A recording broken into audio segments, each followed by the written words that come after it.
प्राचीन काल, जब धरती पर असुरों का साम्राज्य फैल रहा था और देवता असुरों की शक्ति से भयभीत थे, उन्हीं दिनों लंका का राक्षसराज रावण अपने सामर्थ्य और तपस्या से संपूर्ण त्रिलोक को चुनौती दे रहा था।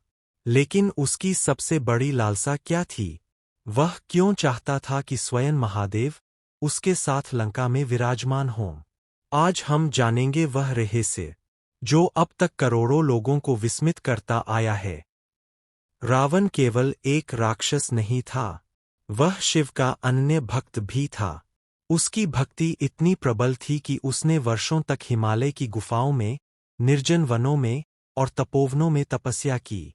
कहा जाता है कि उसने अपनी ही नसों की वीणा बनाई और उस पर शिव तांडव स्तोत्र का गान किया। उसकी यह भक्ति इतनी अद्वितीय थी कि स्वयं भोलेनाथ प्रसन्न हो उठे। लेकिन रावण का उद्देश्य मात्र भक्ति नहीं था। उसकी आंखों में एक सपना था, एक ऐसा सपना जिसमें पूरी लंका अजेय हो, अमर हो और देवताओं तक को झुका दे। रावण जानता था, यदि महादेव स्वयं उसकी लंका में विराजमान हो जाएं, तो त्रिलोक का कोई बल उसकी नगरी को छू भी नहीं पाएगा। यही कारण था कि रावण ने महादेव से एक वर मांगा, हे महादेव, आप स्वयं मेरे साथ लंका चलें और वहां सदास्ता के लिए विराजमान हो जाएं। भोलेनाथ, जो अपने भक्तों की भक्ति से शीघ्र प्रसन्न हो जाते हैं, उन्होंने रावण का यह वर स्वीकार कर लिया। लेकिन महादेव भोले हैं, मूर्ख नहीं। उन्होंने एक शर्त रखी, महादेव, रावण, मैं तुम्हारे साथ चलूंगा, लेकिन याद रखो, यात्रा के दौरान यदि तुमने मुझे धरती पर उतार दिया, तो मैं वहीं स्थापित हो जाऊंगा, फिर मुझे कोई हिला नहीं पाएगा। रावण ने प्रसन्नता से यह शर्त मान ली। वह महादेव का दिव्य शिवलिंग अपने साथ लेकर लंका की ओर चल पड़ा। यात्रा कठिन थी। पर्वत, नदियाँ, जंगल और रास्ते में देवताओं की चिंता बढ़ती जा रही थी। देवताओं को भय था, यदि महादेव लंका चले गए तो रावण अजेय हो जाएगा। इसलिए देवताओं ने एक योजना बनाई। विष्णु भगवान ने अपनी माया से सूर्यास्त का भ्रम पैदा किया। रावण संध्या के समय सूर्य को नमस्कार करता था और नियम के अनुसार शिवलिंग को कुछ समय के लिए धरती पर रखकर संध्या करनी पड़ती।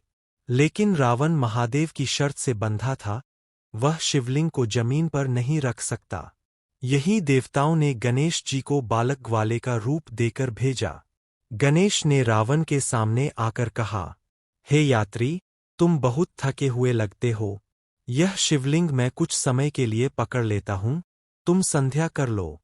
रावण ने सोचा, एक छोटा सा बालक है, कुछ पल तक संभाल लेगा। उसने शिवलिंग उसे थमा दिया। लेकिन शर्त थी, उसे कभी भी जमीन पर नहीं रखना था। लेकिन जैसे ही रावण ने आंखें बंद कर संध्या आरंभ की, गणेश जी ने शिवलिंग को वहीं धरती पर रख दिया और बालक के रूप से अदृश्य हो गए।